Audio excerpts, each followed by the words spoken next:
ಯಾದಗಿರಿ ಜಿಲ್ಲಾ ಕ್ರೀಡಾಂಗಣದ ಅಭಿವೃದ್ಧಿಗೆ ಒತ್ತಾಯಿಸಿ ಪ್ರತಿಭಟನೆ ಮಾಡ್ತಾ ಇದ್ದ ಖೇಲೋ ಇಂಡಿಯಾ ಕ್ರೀಡಾಪಟು ಮೇಲೆ ಅಧಿಕಾರಿಗಳು ಕೇಸ್ ದಾಖಲಿಸಿದ್ದಾರೆ. ಪ್ರತಿಭಟನೆ ವೇಳೆ ಕರ್ತವ್ಯಕ್ಕೆ ಅಡ್ಡಿಪಡಿಸಿದ್ದಾರೆಂದು ಆರೋಪಿಸಿ ಡಿಸಿ ಕಚೇರಿ ಗಾರ್ಡ್ ಸುರೇಶ್ ಯಾದಗಿರಿ ನಗರ ಠಾಣೆಯಲ್ಲಿ ಕೇಸ್ ದಾಖಲಿಸಿದ್ದಾರೆ. ಈ ಬೆನ್ನಲ್ಲೇ ಬಿಜೆಪಿ ಸಚಿವ ಪ್ರಿಯಾಂಕ್ ಖರ್ಗೆ ವಿರುದ್ಧ ಟ್ವೀಟ್ ಮಾಡಿ ಆಕ್ರೋಶ ವ್ಯಕ್ತಪಡಿಸಿದರು. ಇದಕ್ಕೆ ಪ್ರತಿಕ್ರಿಯೆ ಕೊಟ್ಟ ಕ್ರೀಡಾಪಟು ಲೋಕೇಶ್ ರಾಠೋಡ್ ಇದಕ್ಕೂ ಪ್ರಿಯಾಂಕ್ ಖರ್ಗೆ ಅವರಿಗೆ ಸಂಬಂಧವಿಲ್ಲ ಅಂತ ಸ್ಪಷ್ಟನೆ ಕೊಟ್ಟಿದ್ದಾರೆ. ಅವ್ರ ಹತ್ರ ಪಾರ್ಟಿ ಮಾಡೋಷ್ಟು ಟೈಮ್ಗಳಿದೆ, ಆದರೆ ನಮ್ಮ ಹತ್ರ ಬಂದು ನಮ್ಮ ಮನವಿನ ಸ್ವೀಕಾರಷ್ಟು ಅವ್ರ ಹತ್ರ ಟೈಮ್ ಇಲ್ಲ. ಇದೆಲ್ಲ ಕಾರಣದಿಂದ ನಾವು ಸತತವಾಗಿ ನನ್ನ ವಿಡಿಯೋ ಮುಖಾಂತರ ಆಯಿತು, ನಾವು ಸ್ಟ್ರೈಕ್ ಮಾಡೋದಾಯಿತು, ಹೋರಾಟ ಮಾಡೋ ಎಲ್ಲಾನು ಪ್ರಯತ್ನ ಮಾಡಿದ್ದೀವಿ.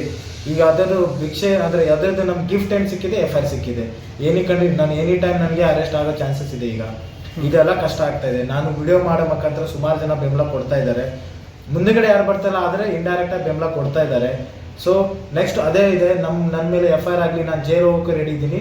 ಆದರೆ ನನ್ನ ಒಂದೇ ಡಿಮಾಂಡು, ನಮ್ಮ ಯಾದಗಿರಿ ಡಿಸ್ಟ್ರಿಕ್ಟ್ ಸ್ಟೇಡಿಯಂ ಸುಧಾರಣೆ ಆಗಬೇಕು. ಅದು ಬಿಟ್ಟರೆ ನನಗೆ ಏನು ಡಿಮಾಂಡ್ ಇಲ್ಲ ಸರ್.